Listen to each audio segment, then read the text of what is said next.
Thanks a lot for coming out here this afternoon. It's a pleasure for me to be with you, and thanks also to the folks who organized this event and the hard work that they've done. Really appreciate it. I am a photographer as well as a writer, and so I'm going to show photographs, and I hope you can, here's what the captions are going to look like. So if you need to get closer to read them, you might, if you want to move your chairs or whatever. And so you have to read the you have to multitask a little bit, read the captions, and look at the pictures and listen to me all at the same time. And I am going to talk about immigration today, and also the global economy, and kind of talk about what relationship they have with each other. If you have things that you want to say or questions you want to ask, you can either hold them to the end if you like, or if you want to ask them in the process, that's cool too. And basically, what I want to ask you as people to think about is what kinds of possibilities do we see now in our country for change? We just elected a new administration recently, President Obama, who ran for office, talking about change that we can believe in. I kind of like that slogan, actually, because I think that change to me is something that we do need. But I think that it is a question that should, or it's a slogan that should make us think. What kind of change? What direction do we want our country to go in now? And in order to answer that question, I think we have to start out by looking at where we've been. And so I'm going to begin by talking about the immigration raids and the kind of immigration enforcement activities that have gone on for quite a while now. In fact, immigration raids have been sort of sweeping this country at least since 2001, and really when you think about it, even back into the administration before. And as a result, migration is increasingly being treated as a criminal act, and people are being sent to prison now, not just deported, but sent to prison for coming to this country and the things that people have to do as working people when they get here. So to begin with, I was recently in Tucson, Arizona, and in Tucson there is a federal district court, a special court in which every day 70 young people in their early 20s or their late teens are brought into this courtroom with heavy chains around their ankles and their wrists and their waists, and they are put through kind of a real fast mass trial, and at the end of the trial they are kind of coerced into pleading guilty to being in the country without documents, with having basically walked across the border, and for that they are sent to prison for 6 months in a privately run federal prison on the Davis-Monthan Air Base in Tucson. And this kind of process, serious federal criminal charges, mass trials of defendants in chains, incarceration, these things are becoming standard features now of immigration raids and immigration enforcement, from Iowa to Los Angeles to here in the Northwest. Just one example, on May the 12th, Immigration and Customs Enforcement agents went to a meatpacking plant in Postville, Iowa called Agri-Processors.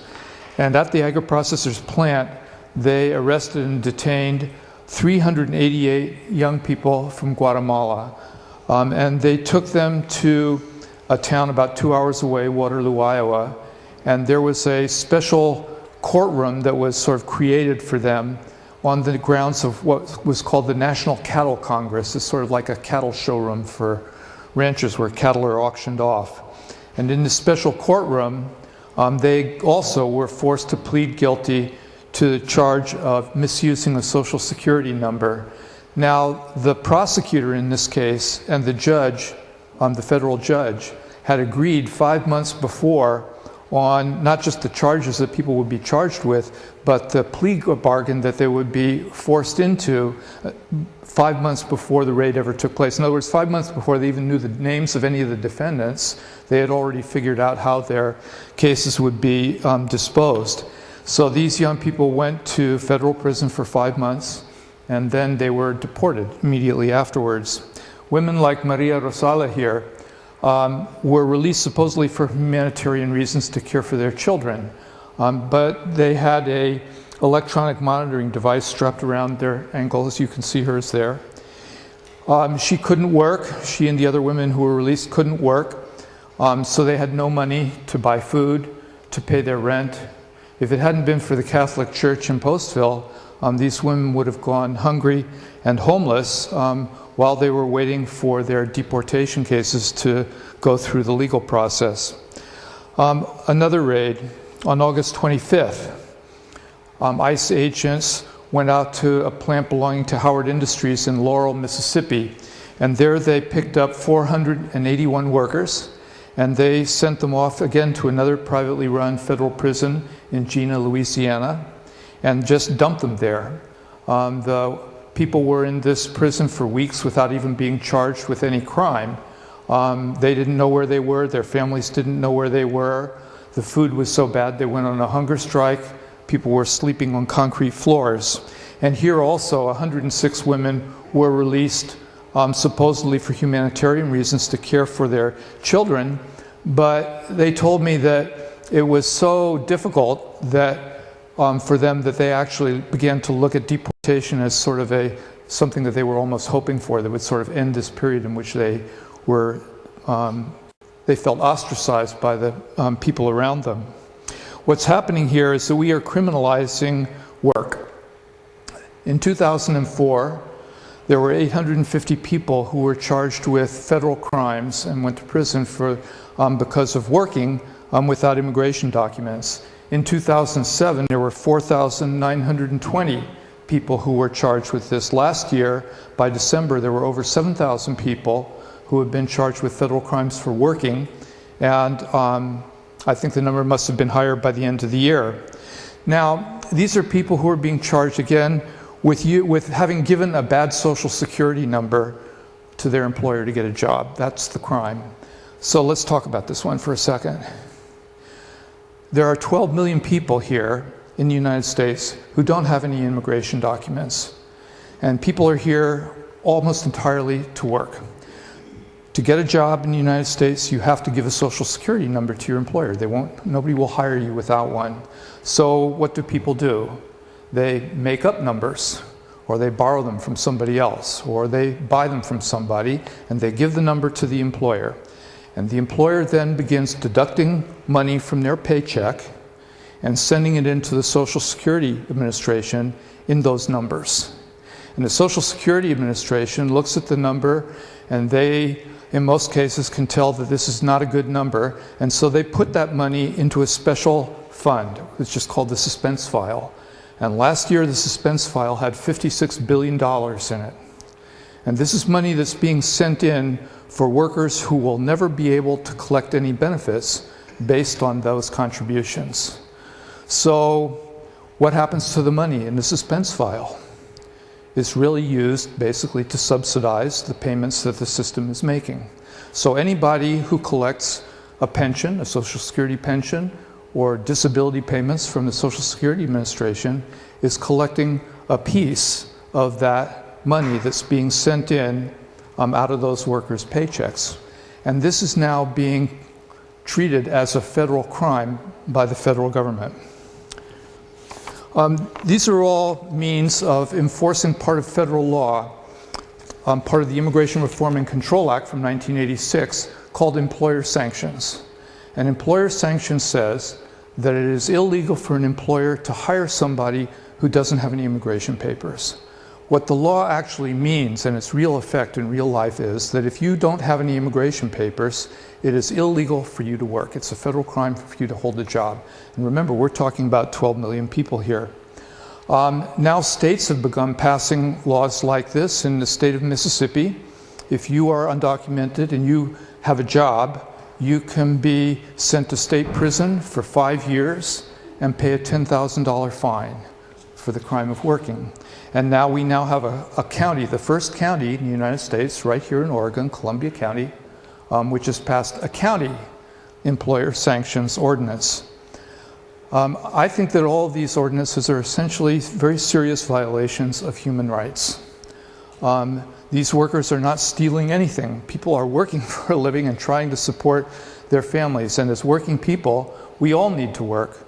That's basically what it takes for us to survive and for our families to survive.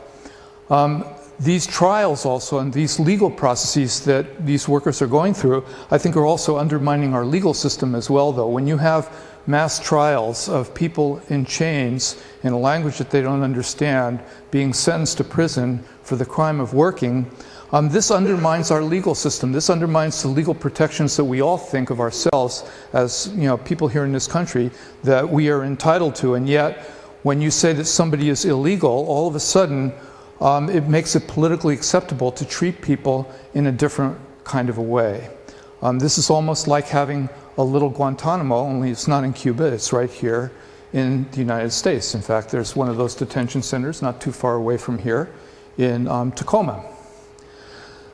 The danger, of course, is that if we remember our experience with the McCarthyite period during the 1950s, or with the war on terror here, is that when you demonize a certain part of the population and you say, well, okay, we're going to kind of change or abolish certain legal rights in relation to them, eventually that spreads and other people become subject to the same thing. The Immigration and Customs Enforcement, this arm of the federal government, says that it's defending U.S. workers against employers who use undocumented labor to drive down wages and standards. The truth is that the actual enforcement of wage and standards laws, things like overtime or minimum wage laws on a federal level, practically does not exist any longer. The Bush administration practically abolished the enforcement of these laws. We now have only 742 federal wage and hour inspectors for the entire country. There are 160,000 workplaces in this country, over 130 million people, and 732 inspectors.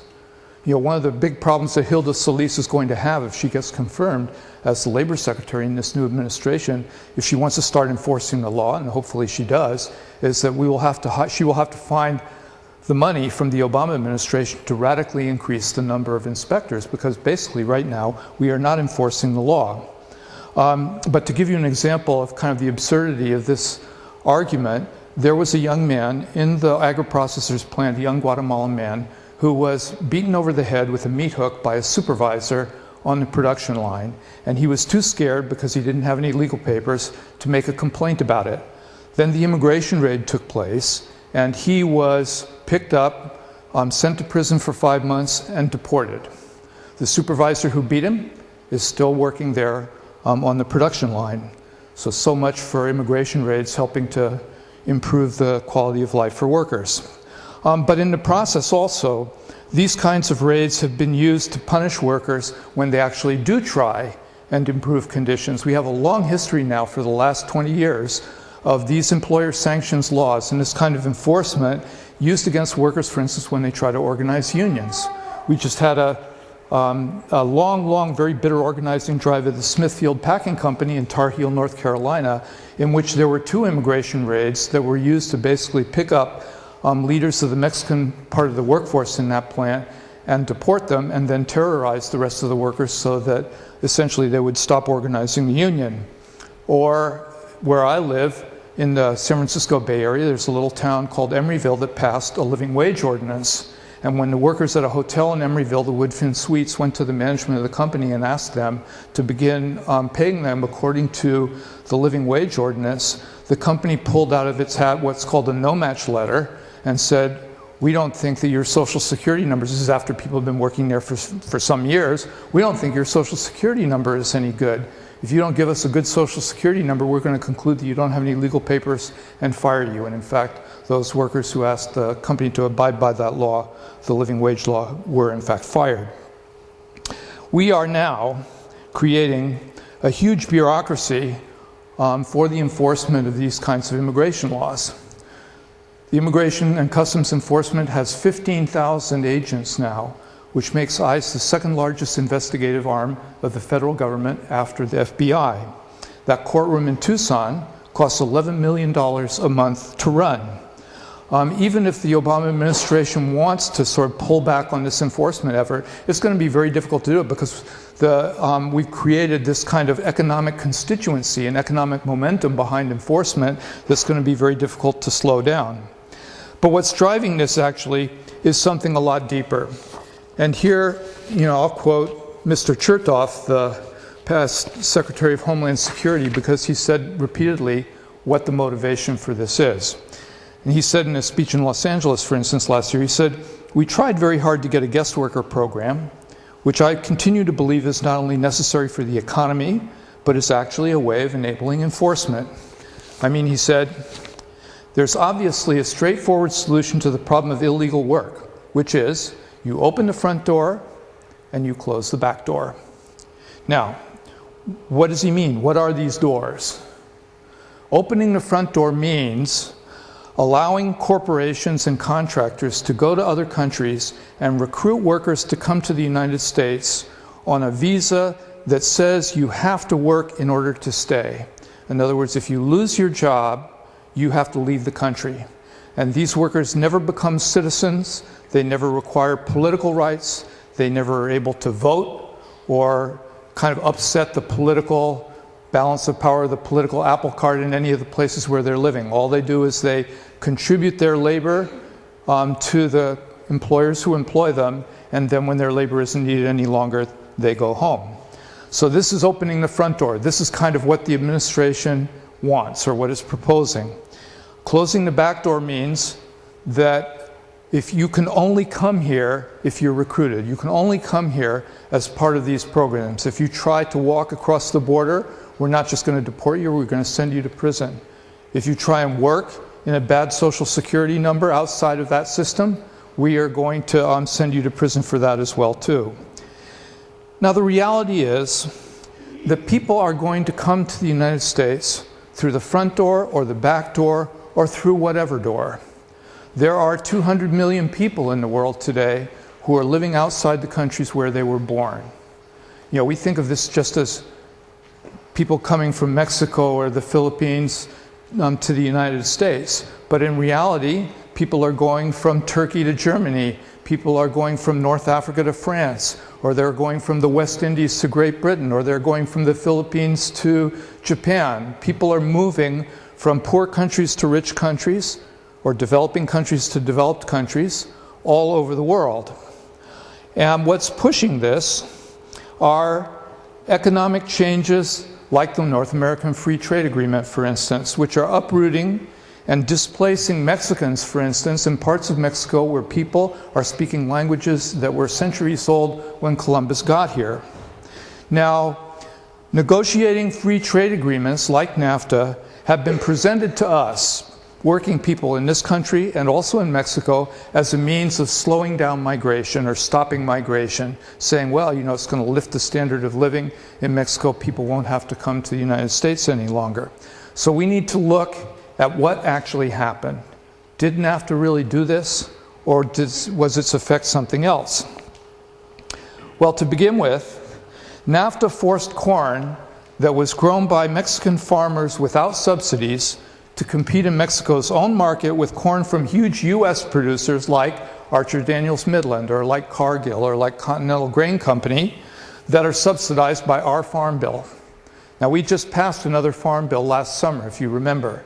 It had billions of dollars in subsidies for large U.S. corporations that grow grain here. These are the same companies that took that grain after their costs had been paid by our tax money and then dumped it on the Mexican market at a price that was so low that Mexican farmers could no longer sell their corn that they were growing for a price that would actually pay them for the cost of growing it.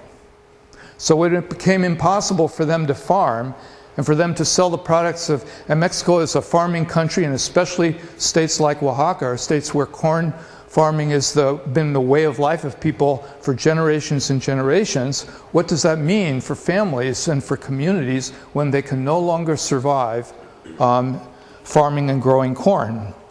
It meant that people had to leave. People had to look somewhere else for some means of survival. Now, in the meantime, the subsidies that Mexican government used to pay to its corn farmers, small farmers especially, were ruled illegal. Now, I know that, NAFTA has been presented to you and to everybody else in this country as being, we're going to level the playing field, same rules for everybody. Not true. Not true. NAFTA said it was okay for the U.S. to pay subsidies to huge corporations, but said that it was illegal for Mexico to pay subsidies to small farmers. Now, the Mexican government, which was in favor of negotiating NAFTA, told people in Mexico, well, at least cheap corn is going to make the price of food go down.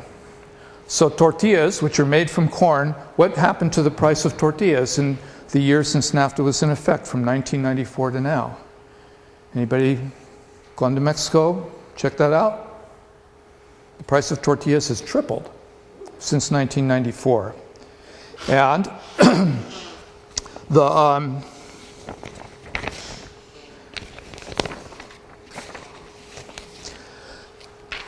the largest producer of tortillas in Mexico, in fact, this big food monopoly, is called Grupo Maseca.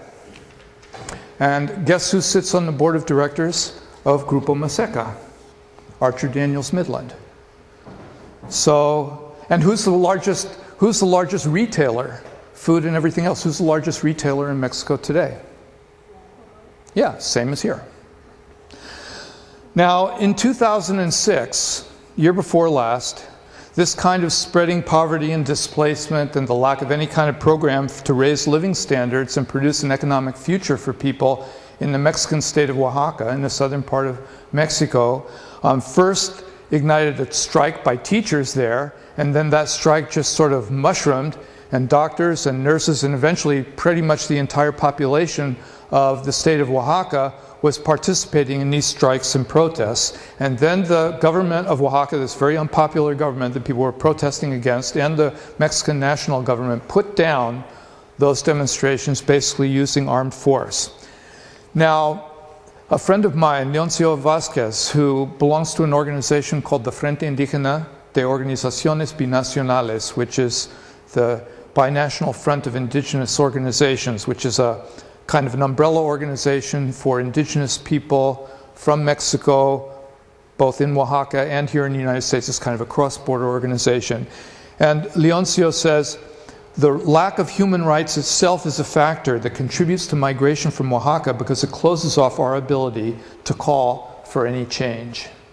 In other words, it's not just the displacement that's leading to migration, but when you say to people, don't try and change anything, and if you do, we are going to, for instance, swear out an arrest warrant against you. So let me ask you, for instance, a teacher in Oaxaca who participated in this strike and who wound up with their name on an arrest warrant because of their strike activity, and then came to the United States and began looking for a job. Is that person a political refugee fleeing from political persecution, or is this an economic migrant looking for a job? They're both. You can't separate out, in some cases, the denial of human rights from the actual economic causes that people are protesting. In the first year that NAFTA was in effect, 1 million Mexicans lost their jobs in the devaluation of the peso. Now, President Clinton and Treasury Secretary Robert Rubin bailed the Mexican government out by loaning the Mexican government $20 billion to pay off short-term bondholders who were selling their bonds, which was what was leading to the crash of the Mexican economy and the crash of the peso. So the Mexican government used that loan. It paid off the bondholders. Now, who held the bonds? Who actually got that $20 billion in the end? Banks did. That's who was holding on to those bonds. So we're talking about banks in New York, banks in London. That $20 billion, it spent about 30 seconds in Mexico, and then it was wire transferred back to the US, back to London to pay off the banks that were holding those Mexican government bonds. But the Mexican government, as a condition of the bailout, had to agree then that the oil income, and Mexico is a big oil producer, in fact, oil income is the main source of income for the Mexican government, that oil money had to be used first and foremost to pay off that $20 billion debt, which meant that if you were a teacher, you weren't going to get any raise because the money was going to make debt payments. The Mexican government was not going to have any money to build any health clinics or to pave roads or to increase people's standard of living because that money was going for debt payments instead. The people who were in favor of NAFTA also said that tying the Mexican economy to our market here in the United States was the key to producing jobs. That's the rationale for the maquiladoras. I don't know if you know what maquiladoras are, but there are maybe 2,000 factories along the US-Mexico border on the Mexican side in which there are about 2 million workers who are producing goods for sale in the United States for big US and Korean and Japanese companies. So in 2001, when there was a recession in the United States, when we stopped buying what those factories were producing, 400,000 Mexicans in the border lost their jobs. Now think for a second. We just went through a really bad Christmas season, right? Circuit City went belly up. We didn't buy a whole lot from the stores. All the store owners are complaining that they couldn't sell what was on the shelves. What's on those shelves, a lot of it is made in those factories on the border. So when we didn't buy, because we don't have any money in our pockets, what happens to the workers in those factories? Well, the first thing that happens is what? They lose their jobs, right? But think about this. Here you have probably many more than 400,000 workers now, this time around.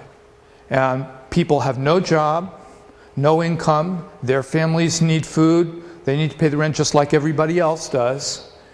There's the border, right there. What would you do? What would you do if your family was hungry and you had lost your job in the factory there? I'm not even going to answer that one, you just think about it. Since 1994, about 6 million people have come from Mexico to live in the United States. And overwhelmingly, these people are the product of what we're calling displacement. People who could not survive any longer in the same way as they've been surviving before. Part of what is causing this displacement is simply low income and low standard of living and low wages. In fact, low wages and kind of weak unions are being used as a magnet for attracting investment. Here, this is a picture of a big copper mine in Mexico in the mountains in Sonora, about 50 miles below the border. And there, the owner of this copper mine has been locked in this big struggle for some time to break the Mexican Miners Union and to cut the number of workers working in that mine as a way of reducing payroll and reducing costs and increasing the profits of the mining company. When workers lose their union and their wages go down, and then when they lose their jobs and they don't have any jobs any longer, this is a tiny town in the mountains of Sonora. There's no place to work other than the mine. The border with Arizona is about 50 miles north. So I'll ask you again, if you were a miner in Cananea and you lost your job, what would you do? What do you think those miners have to do when there's no other economic alternative for people?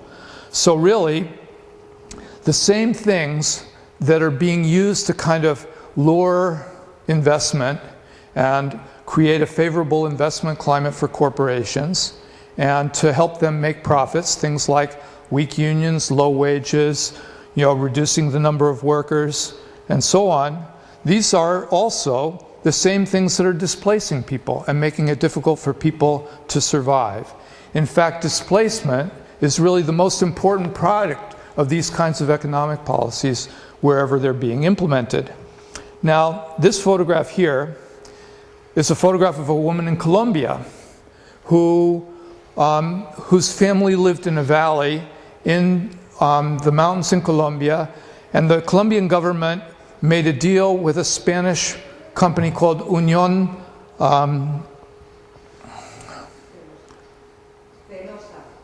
Fenosa, right, thank you very much, okay. And Unión Fenosa was allowed to come to Colombia to build a dam and to flood a valley, to create a reservoir, and then to generate electricity for the sake of selling it on the electrical grid in Latin America. In other words, it was kind of a maquiladora for electricity. In order to get people out of that valley, the government and Unión Fenosa brought in the paramilitaries, the AUC, and they began terrorizing people so that they would leave, to displace people. And the way that people were terrorized is basically, some of them were killed in order to frighten everybody else. And that's how this woman lost her family, is basically to get people out of the way so that this large corporation could make money. These unequal trade agreements and these kinds of economic reforms, they don't stop the flow of migration, despite what they say. In fact, they produce it. And then our immigration laws here in the United States regulate that flow of people. And the displacement of people's communities and migration that follows, it's not an accidental byproduct of this system, because really the economic system here in the United States needs the people and the labor that this kind of displacement produces. So think about this one. There are 12 million people here in the United States without papers. There are maybe another 28 million people here who were born in another country and either have some kind of visa or are citizens. That's about almost 40 million people. If those 40 million people went home, what do you think would happen to the US economy? That's almost a quarter of the workforce in this, or it's over a quarter of the workforce in this country. It would stop. It would stop. And it's not, we're not just talking about the United States here. If you look at the economy of Great Britain or of Japan or of industrial countries around the world, the same thing is true all over the world. In fact, Felipe Calderón, the president of Mexico, was in Los Angeles again last year and made a speech in which he said, you have two economies. One economy is intensive in capital, which is the American economy, and one economy is intensive in labor, which is the Mexican economy. We are two complementary economies, and this phenomenon is impossible to stop. What he means is that to employers, migration is a labor supply system. And in fact, corporations do get considerable benefits from the system as it exists right now. It's very cheap for them. Most people without papers, for instance, most of those 12 million people are working at minimum wage, which is about half of the average wage here in the United States. So it is a very profitable form of employment from the point of view of the people who are employing employers. But you know, the companies that employ undocumented workers are not just depending on the workers themselves, or of immigrant workers generally. They're not just depending on the people who are immediately doing the work of picking the strawberries or cleaning the offices, for instance. They're also dependent on the communities that people are coming from, because they need a constant flow of people, a constant flow of workers. If those communities, if those little towns in Oaxaca stop sending people into the strawberry fields here in the Willamette Valley, what happens to the strawberry harvest? There isn't any. You know, they need people to keep coming, to keep doing this work. But do you think, for instance, that those corporations and those companies build any houses for people in the communities that they come from? Do they build any schools? Pay the salaries of any teachers? Build any health clinics? Pave any roads? You know, these corporations or the growers here in the Willamette Valley, they don't even pay taxes in Mexico. So who actually pays for the costs of maintaining these communities? Who pays for the housing? Who pays for the food? Who pays for the survival of those communities that are producing workers for our economy? Where does the money come from for people to survive? Where do you think? What? No, not from farmers. The farmers don't send any money back. Not directly. Not directly, they don't. The workers send it back. That's right, the workers send it back. Farmers pay the workers, and then what do the workers do with their pay? Some of it they use to support themselves, right? To pay for whatever housing people have or to buy the food that they need to eat. But a lot of that money goes home. A lot of that money goes to pay for the families who are being left behind. At the same time, these kinds of policies, these economic policies that we've been talking about, structural adjustment policies or free trade agreements, they require countries like Mexico and the Philippines to cut the government budget for social services that these communities used to depend on so that they can make debt payments. And then the only people who are left to pay for what it actually takes for those communities to survive are workers who are working here in the United States. You know, in 2006, Vicente Fox, the president of Mexico, said that Mexican workers here in the United States, who are workers at the bottom of the wage scale, generally speaking, sent back $18 billion. And last year it was $26 billion. So we're talking about a lot of money. It's also a very flexible system from the point of view of employers, because what really happens is that when a field has to be picked or an office has to be cleaned, a contractor brings in the workers. And they work until the job is done, and then they leave.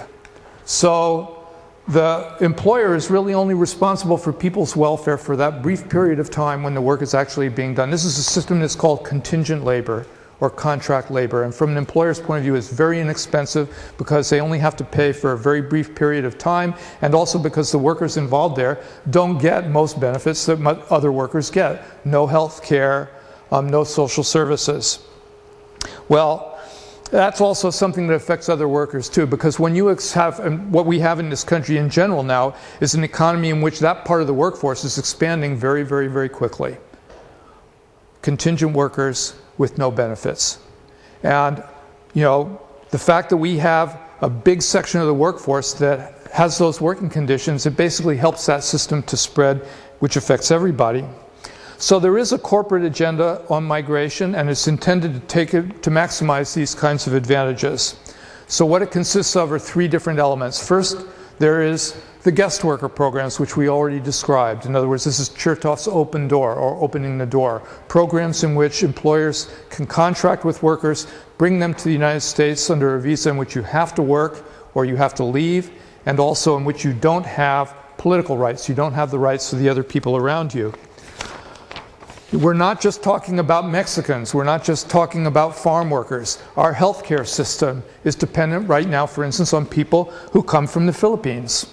And countries like the Philippines are told to adopt a labor export policy, in other words, export people so that they will send money back home, which can be used to subsidize social services and indirectly make debt payments. So the resources that are spent in the Philippines on educating doctors in medical schools is in effect producing nurses for our healthcare system here. And so in the Philippines, what they say is this is brain drain in the poor countries of the world, the global south, and this is brain waste in the global north, or the rich countries that people are going to. And to make these kinds of contract labor programs work, employers basically need to force workers to migrate through this kind of system, which is why we are seeing more immigration raids and more enforcement against the undocumented. That's what it's designed to push forward. That's why we have criminal charges against people for working with bad social security numbers, even though people have no other way of working. Now there's a third element of this kind of program, which is also proposals for legalization, which you heard perhaps in some of these bills that were in Congress in the last few years. But the ones that are coming from corporations are not really intended basically to benefit most people who lack papers. This is really more for employers so that they get kind of their existing workforce grandfathered in and aren't found guilty of violating employer sanctions laws. So these are very systems that we already have here. We already have guest worker systems like that. They're very abusive systems. The Southern Poverty Law Center just put out a report on them called Close to Slavery. Just the name of the report gives you an idea of what the actual conditions of work are like for these guest workers. And people go into big debt in order to be able to come here with one of these visas. I recently talked to some workers from India who had come to work in a shipyard in Pascagoula, Mississippi, and people paid between $15,000 and $20,000 each for a visa to come and work here in the United States. So think about that.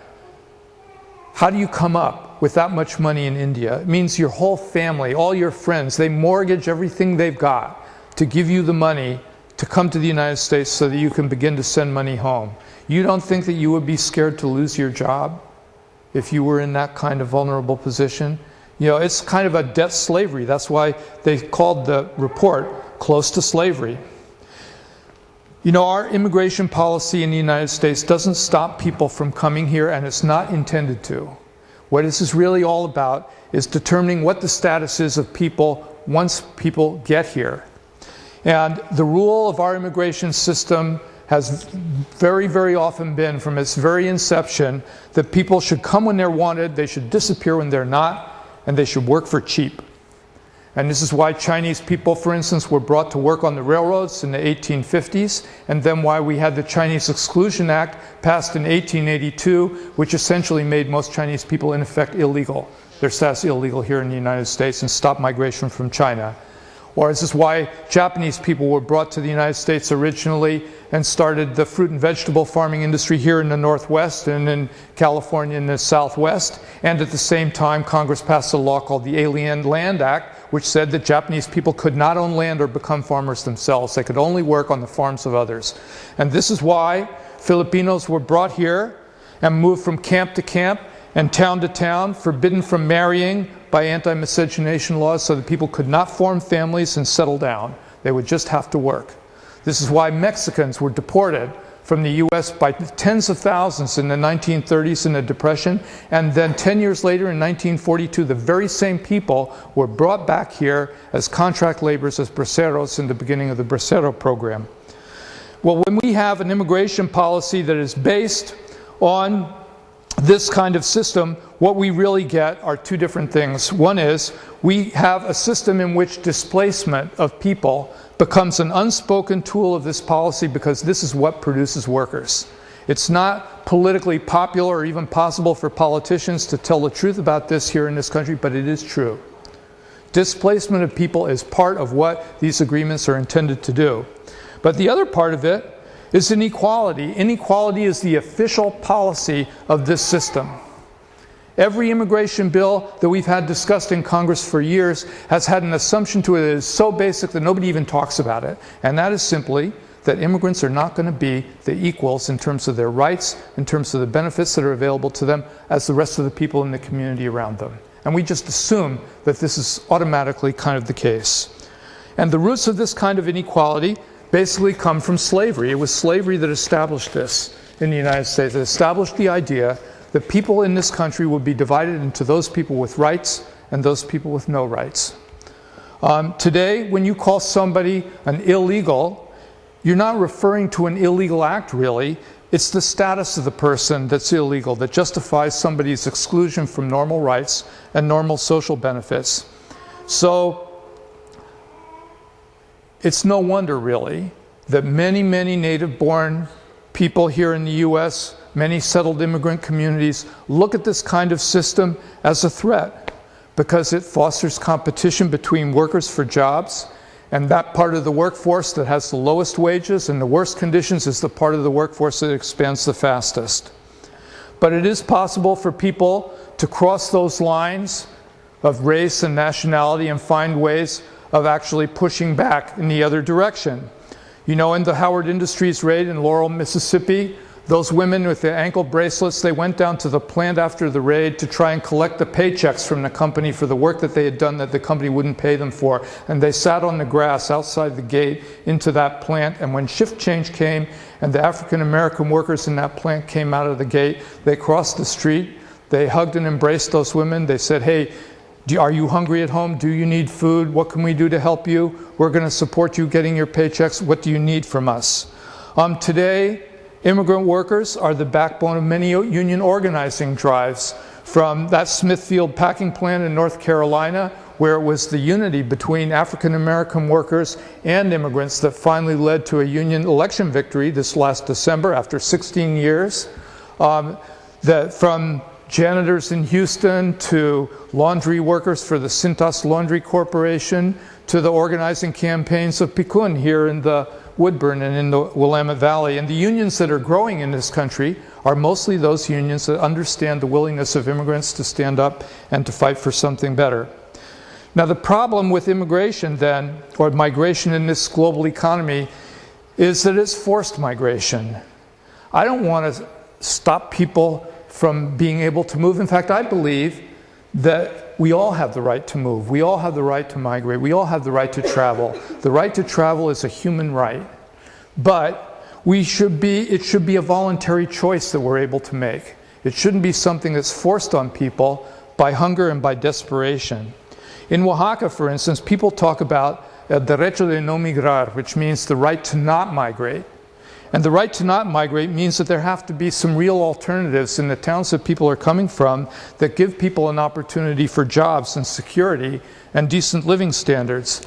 And for that to become a reality, we would have to end the use of the free trade system as a way of producing workers, of producing displacement. So the first rule would be, like the Hippocratic Oath, first do no harm. Stop doing the things that are uprooting people and forcing people into motion. But we could do more than that. We are, by comparison with Mexico or the Philippines, we are a very wealthy country. It would not take that much, for instance, for us to provide rural credit to corn farmers in Oaxaca. And if the price of their corn was high enough and we stopped dumping corn on their market, and at the same time we offered people loans that will allow them to get from season to season and become more productive farmers, then if you were a young person growing up in one of these little towns in Oaxaca, you might see a future for yourself as a farmer, instead of the only future you see for yourself going and becoming a farm worker here in the Willamette Valley. So we could do more. At the same time, though, people in Mexico, in the Philippines, in the countries that people are coming from, are trying to get their governments to begin spending again their money on social services and real development that would affect people and increase their standard of living instead of just making debt payments or depending on remittances. And when people go out into the streets like they did in Oaxaca in 2006, we should support them because what they do has an impact on what happens here. And here in the US, I think our basic alternative is what I would say are rights and jobs. In other words, whatever workers are out there in the workforce in this country deserve to have and should have the same basic rights. It would be better for us as a country if we enforced, for instance, better labor standards and higher wages for all workers instead of having immigration raids and building detention centers like that one in Tacoma. If we want to raise the low price of immigrant labor or the low wages of immigrant workers, then workers have to be able to do what workers have always done in this country in order to get higher wages, and that is simply organize unions. People must be able to organize and advocate for themselves. So if people have a green card or permanent residence status, for instance, they don't have to be afraid that they'll get deported if they lose their job. But if people come here on those temporary visas, those work visas, then think about those workers, those Indian workers with a $20,000 debt. People have a good reason for feeling very, very vulnerable. Right now, again, the section of the workforce that gets the lowest wages and the worst conditions is the one that expands the fastest. So when we hear proposals in Congress, for instance, that say we need to make sure that those illegals don't get any services or benefits because they shouldn't even be here, we ought to think about what that means. Right now, for instance, the Obama administration has introduced into Congress the recovery package, $700 some odd billion recovery package, the main purpose of which is to produce jobs so that working people can go to work, begin earning money, spending money, get the economy moving again, right? Well, now in Congress, there's a congressperson that said, okay, yes, but we should make sure that whenever anybody gets a job in this program, that they show us their immigration papers. In other words, if you don't have any immigration documents, you shouldn't be able to get anything under this program. Well, think about this. 12 million people without immigration documents who are at the bottom of the workforce, the people with the lowest wages, no money saved up in the bank, nothing to live on, and the ones in the jobs that are most likely to get eliminated in a downturn. So we're saying that the people who need this program the most are the ones who can't get it. Or at least that there should be inequality in it. Some people get it, other people don't.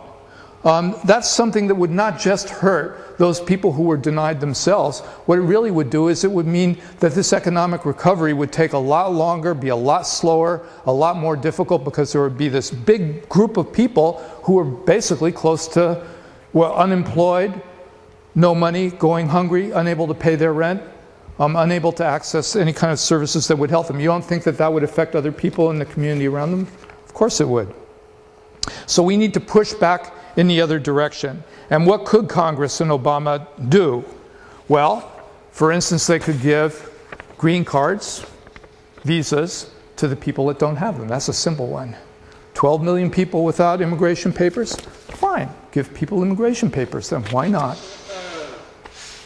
But also, people are continuing to come here. So long as people are continuing to come here because they're being displaced in their countries of origin, how do we want people to come? Do we want people to come with papers or without them?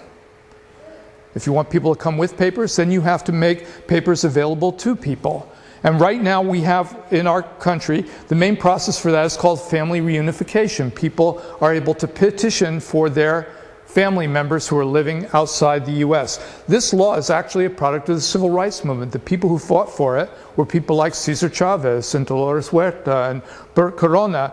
And the reason for that is because they wanted an immigration system that wasn't just a recruitment system for growers and for employers. They wanted people to be able to come here to strengthen families and to strengthen communities. But over the years, this system has been starved for visas. So right now, if you try and petition for your brother and sister and they're in Mexico City, do you know how long you have to wait for them to come? 11 years. And if they're in Manila, if your brother and sister is in Manila and you petition for them to come, you have to wait 17 years. You know, 17 years is like, it's a long time. It's a long time. Basically, the door is not open. The door is closed. So if we want legal migration, then we have to open the door. What about stopping the raids and the deportations, demilitarizing the borders so that most people don't die crossing it? That would be a basic thing that would help. Another one is allowing anybody to get a social security card. Why do we make migration status the litmus test for whether or not you get a social security card? After all, when you get a social security card, what are you doing? What are you volunteering to do when you get a social security number? What are you saying, I will do this? What are you doing? Yeah, you're going to pay money to the government, right? So all of a sudden we say, oh no, you can't pay money to the government.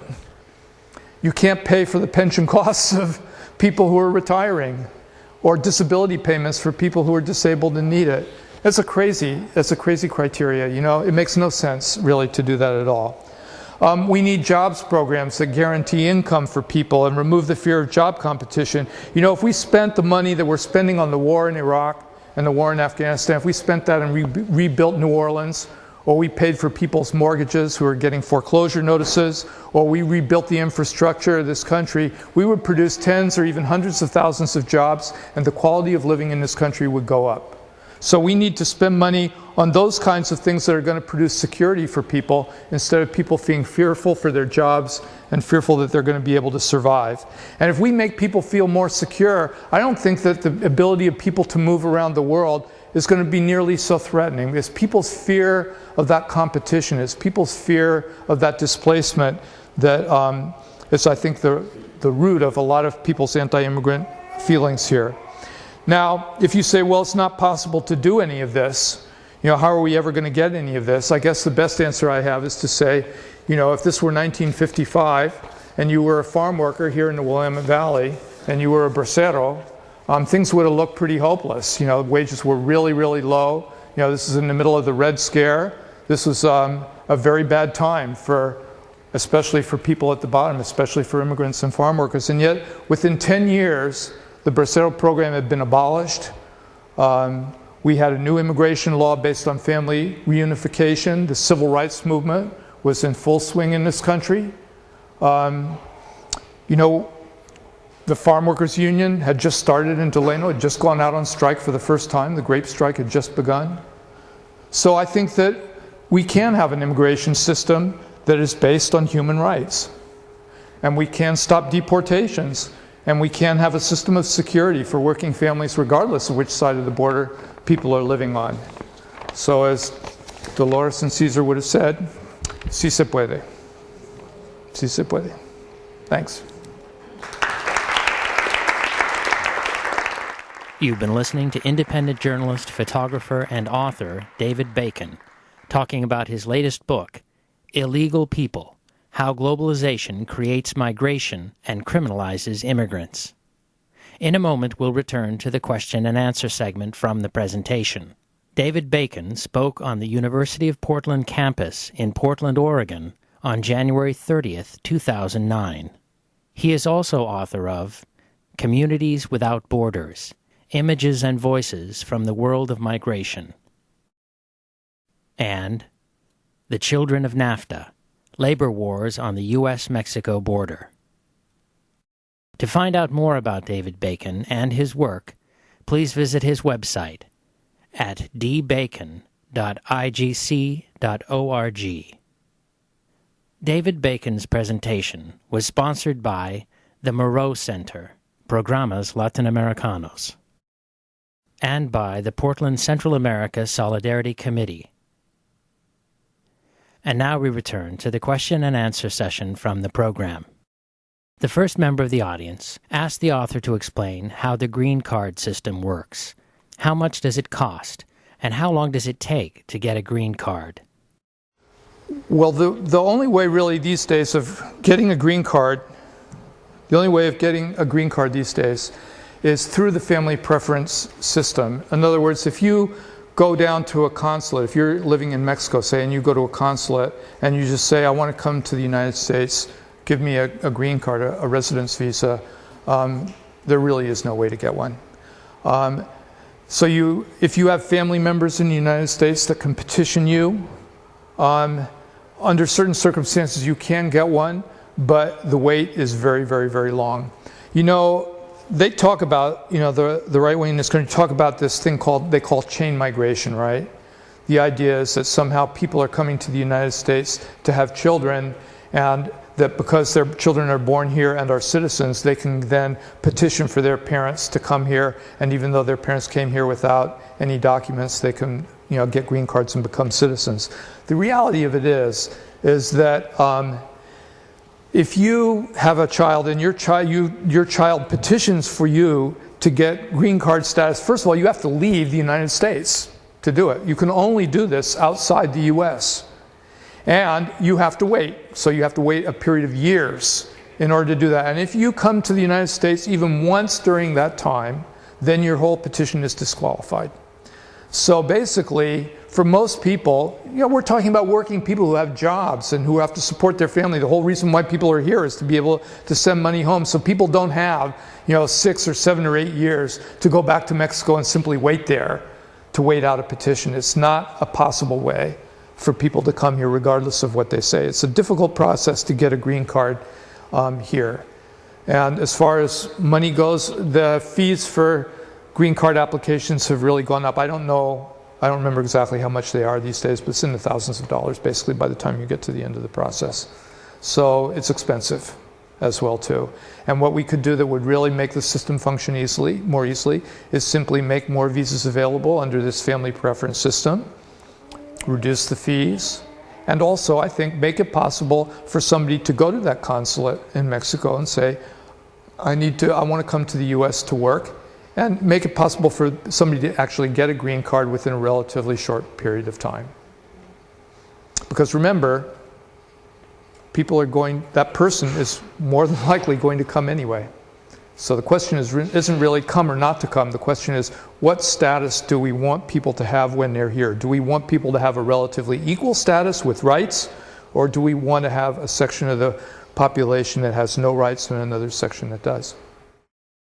The next member of the audience asked if there was an estimate of the number of people who would immigrate to the United States if the borders were opened, if it were entirely legal for anyone to cross the borders and come to live and work in the United States. How many people would be expected to immigrate? Well, I think that, what I'm saying the solution is a little bit more complicated than that. Because the first thing is,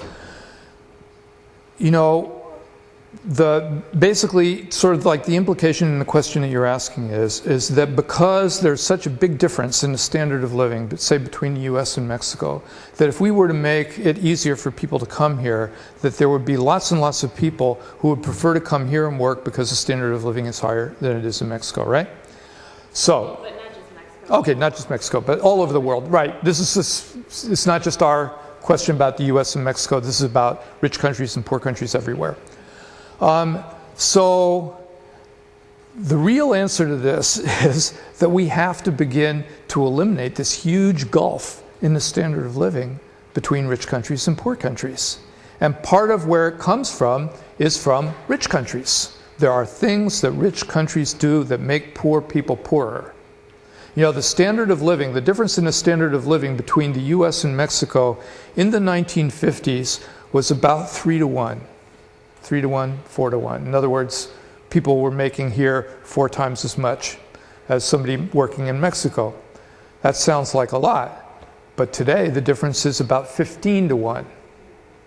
So the more you push down the standard of living, and again, Mexico is just the example, the more you push down the standard of living, it's like a tube of toothpaste. You're just squeezing the tube of toothpaste harder and harder and harder and harder, making it harder and harder for people to live. So the first thing is, do no harm. The first thing is stop. You know, we're going to have a free trade agreement in Congress this year, the Colombia Free Trade Agreement. We have to ask ourselves, what is going to be the impact of that agreement on people living in Colombia? During the Bush administration, we had free trade agreements passed, the Central America Free Trade Agreement, free trade agreement with Peru. All of these agreements produce displacement. And it's not just free trade agreements. There are other things that happen as well too. This is what the World Trade Organization is all about, is basically creating good conditions for corporate investment in developing countries. But again, remember, those conditions are what put pressure on people to leave. So, you know, you can have whatever immigration policy you want to have. You can build as many walls as you like.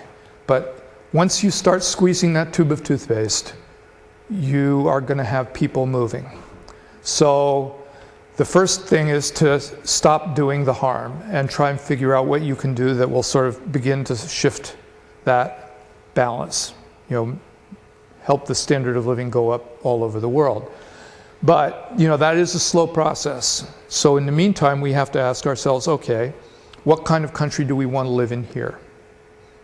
Because the immigration laws are not going to stop people from coming. They're just going to determine what happens to people here. So do you want to live in a world in which there is a big difference between one group of people and another because of their immigration status?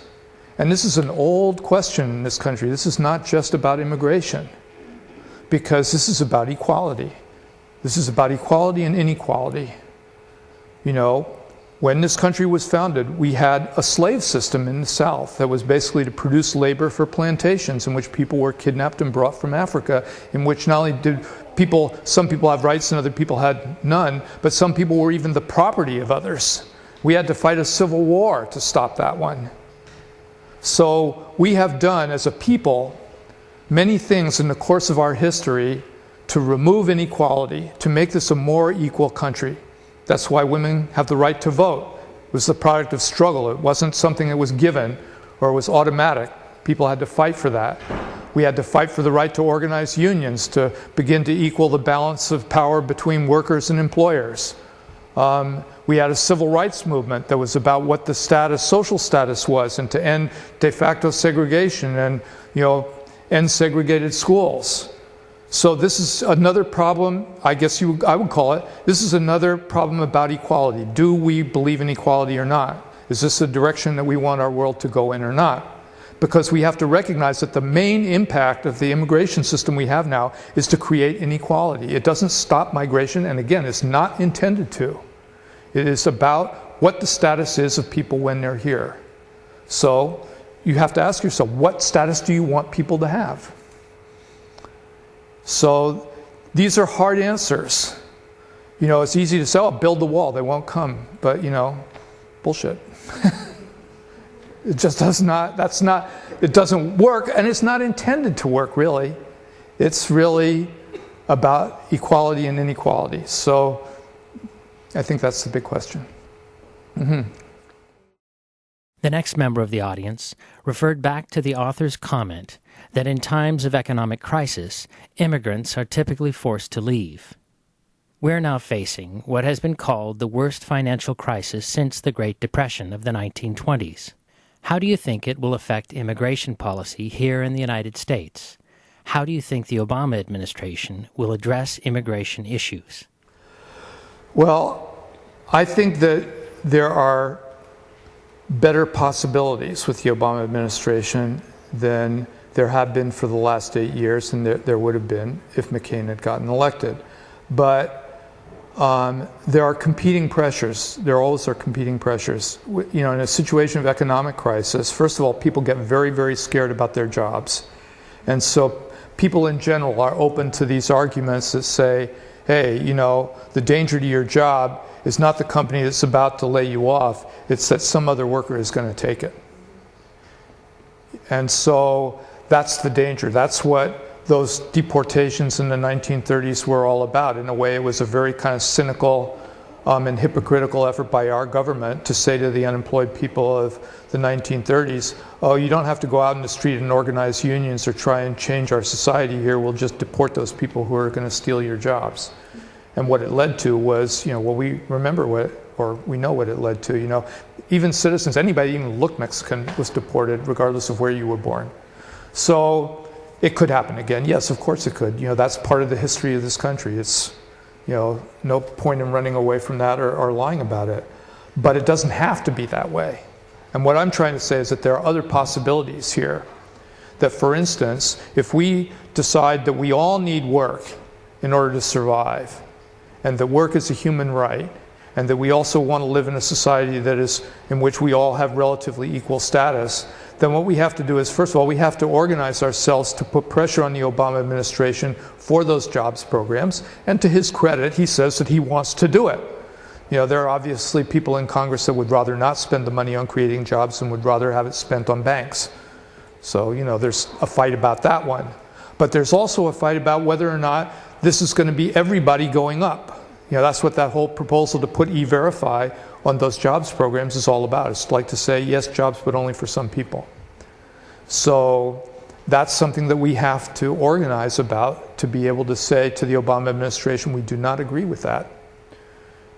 I think also that we need to do something about detention and about the raids, because this is kind of the place where this issue is the sharpest, really.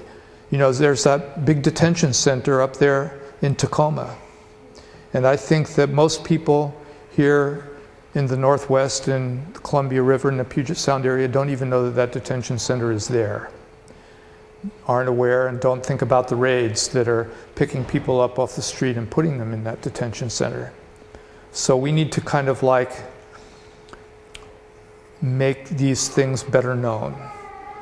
Help people to understand what is actually happening in our communities now, so that we can begin to advocate for a different kind of solution. And I think that the Obama administration is open to it. I think that we stand a good chance of getting the administration to stop the raids. And maybe if we fight hard enough, we can even get them to take down that detention center. And at the same time, fight for jobs. You know, anybody here that, well, this is most of you are students, so you don't belong to unions yet, although I think there are some teachers here who probably do. I'm a trade unionist. I've been in the union movement for my whole life. And I know that this is a big, big, big fight that we have in unions all the time these days, and that is about what to do about migration. Are we going to go and say jobs for just us, or jobs for just some of us, and everybody else get out? Or are we going to try and all hang together and fight for something that benefits all of us? You know, the reality of what happens to us as people when we start fighting each other over the crumbs, really, is that we don't have the strength any longer to get anything better from the companies and from the government. You know, if we want a change, then we have to unite as many people as possible. And that means that we have to stop saying, you know, only jobs for some, and say everybody has to be able to benefit from the struggle that we are going to make for jobs and better income and health care and organizing rights and immigration rights and all these things. We need to include all these things also under the same umbrella, so that it's not just one group of people fighting about immigration rights over there another group of people fighting about jobs programs over there, or those people who want single-payer health care programs fighting about that over here. We have to be able to put all of these things together in the same place so that we can accumulate enough political strength to actually get the administration to agree to this and get Congress to vote for it. You know, you have to go and see your Congress members and talk to them about these things, and they're going to pay attention to them depending on whether they think that you really represent a lot of people or not. You know, the more people that you represent, the better your chances are of pushing them in that direction.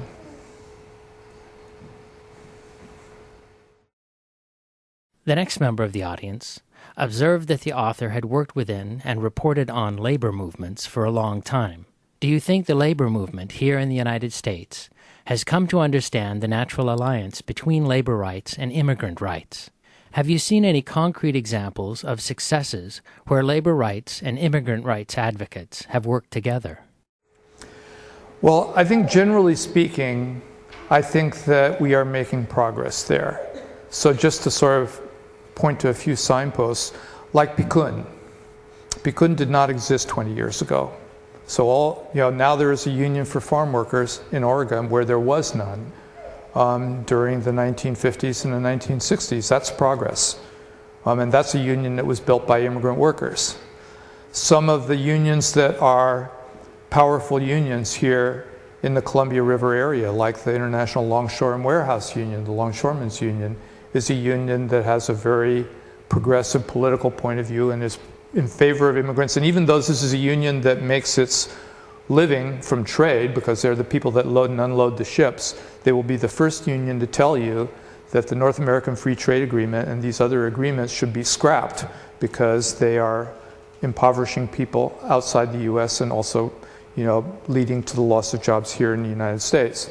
So I think that we have a lot to build on. So I want to start by saying that.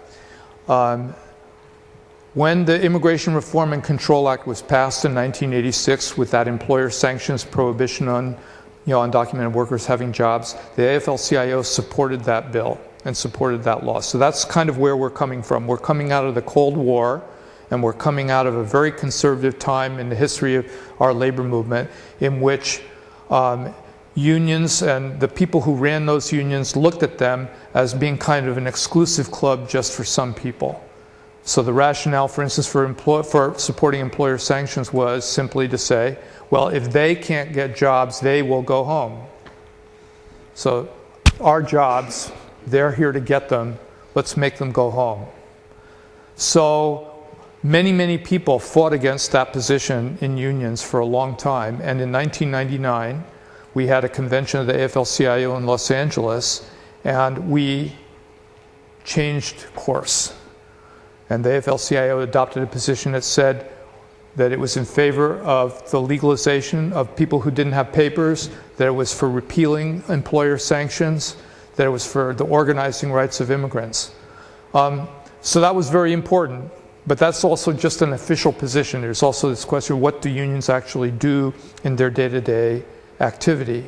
And again, the unions that are, unions are in trouble in this country because the number of people belonging to unions, the percentage of workers has been going down, down, down, down, down, down, down.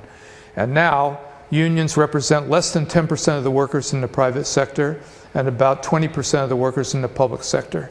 So that's very low. That's lower than most industrial countries. And so unions are in this big crisis, basically. They have to figure out a way to grow again. That's one reason why unions and working people have so little political power, comparatively speaking, in this country these days, is because of that continuing shrinkage.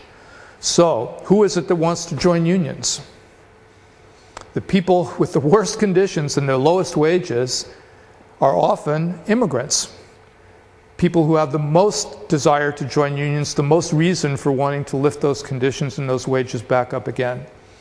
And over the last 20 years, certain unions have sort of kind of figured that one out.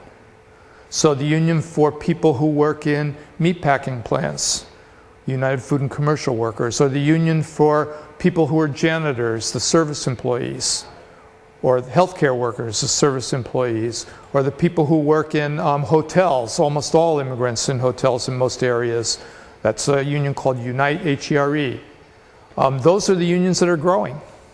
because they have essentially said, we are going to defend immigrant workers. And in fact, immigrant workers are now part of the leadership of those unions, helping to determine what those unions' policies are on the ground. So that's a very positive thing. I think that's where the hope for the future of the labor movement lies in part.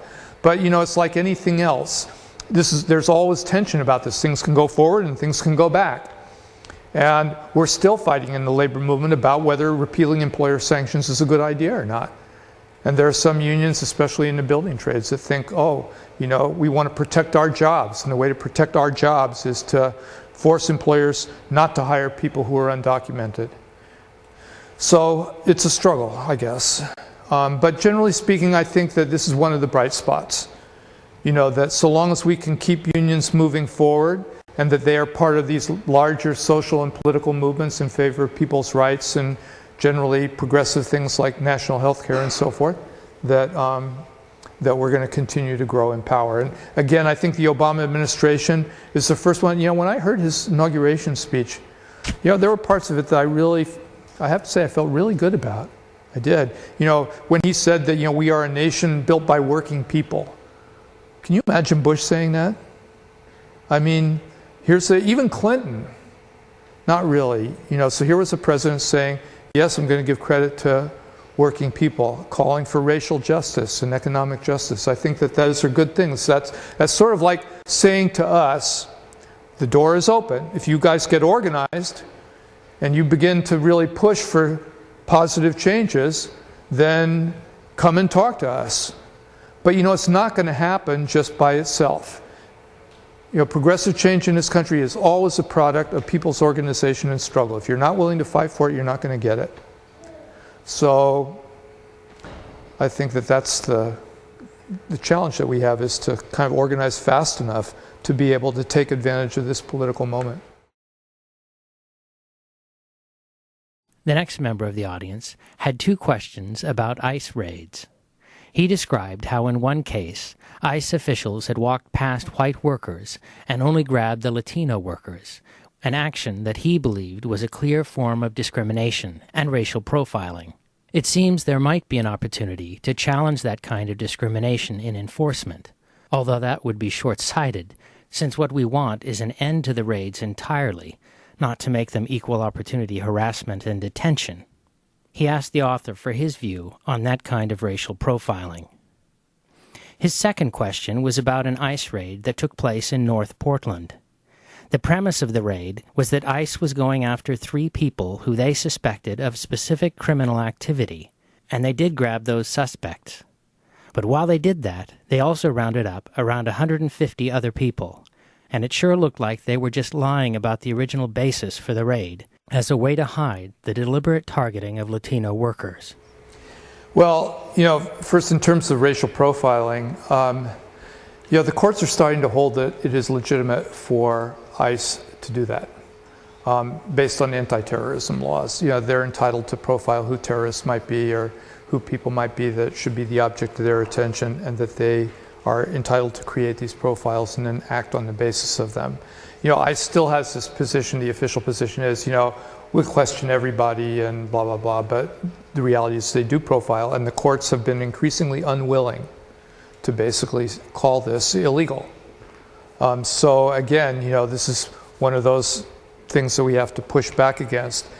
You know, the other one you're pointing to is, you know, basically one of the more abusive practices that they've engaged in now to enforce immigration law in these immigration raids, which is, you know, basically they go into some place with the warrants that name 3 people for, whether it's in this case, selling bad documents, or they do this all the time by saying, oh, well, there are 3 people who have been convicted of crimes, and that makes them deportable under the new security laws that were passed under the Bush administration, where even if you serve your sentence, you can still have your green card revoked because you were guilty of a criminal offense and get deported. So ICE will, put the names of 3 people like that on a warrant and go looking for them, and in the process arrest a whole bunch of people more. They'll knock on the door, they'll ask for that person, and they'll go in the door and take anybody they can find. So on the one hand, we need to sort of like get at what's underneath it, at the cause of this wave of enforcement, and really attack the political program that these raids have been designed to push forward. That's why I was quoting Chertoff and trying to explain what the objective has been so far. But I think that these are really big abuses, and that we should fight about what the impact on people is about this.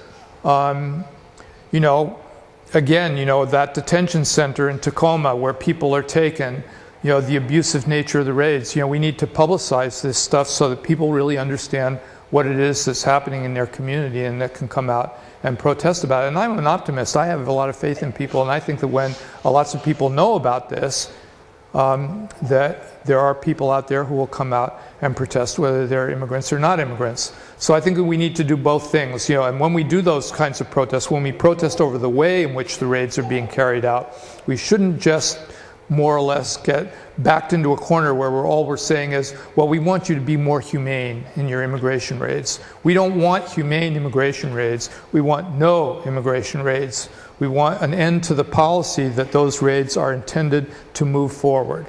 So we have to sort of use them as a way of educating people. Why is it that people are coming to the United States? Why is it that 12 million people don't have any documents? What is it that we need to do about not only the lack of documents itself, you know, the legalization, but what is it that we need to do about the pressure on people that forces them to leave home to begin with? So, you know, when you have a protest over a detention center or an immigration raid, it is a given opportunity where you can say, yes, and now let's talk about why this is happening, and not just about the methods that are being used to conduct it. Thanks a lot for coming out. Really appreciate it. It's been a pleasure. You've been listening to independent journalist, photographer, and author David Bacon talking about his latest book, Illegal People: How Globalization Creates Migration and Criminalizes Immigrants. David Bacon spoke on the University of Portland campus in Portland, Oregon on January 30th, 2009. To find out more about David Bacon and his work, please visit his website at dbacon.igc.org. This program was produced by pdxjustice Media Productions. To find out more about our work, please visit our website at www.pdxjustice.org. You'll find on-demand streaming audio and video programs featuring speakers such as David Cole, Phyllis Bennis, Barbara Ehrenreich, Rashid Khalidi, Noam Chomsky, Amira Haas, and many others.